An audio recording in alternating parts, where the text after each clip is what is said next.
know there are different ways to warp your loom? I will show you today. I am using a lap loom that I include in all of my weaving kits. It has adjustable notched bars on either side. You can get a complete kit to start weaving, including a full class to learn everything you need to know in the link in my description. I am also using a cotton string for my warp. The first method is called single warping. Using this method, you will wrap the warp yarn through each slit so that there is one single strand entering each slit.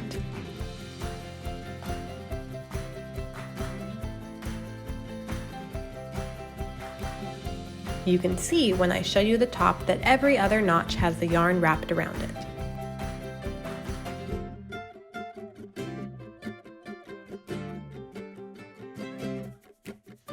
The second method is called double warping. Using this method, you will wrap the warp yarn through each slit twice, so that there are two single strands entering each slit, except for the two outside ones.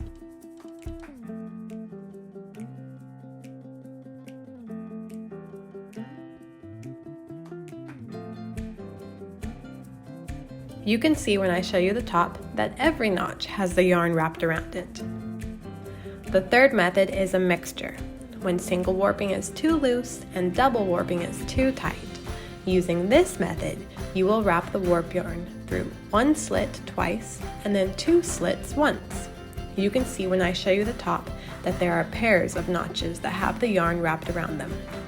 Once you add a twining row, the different spacings will even out and you will get a density that is in between single and double warping, which sometimes can be perfect for your project.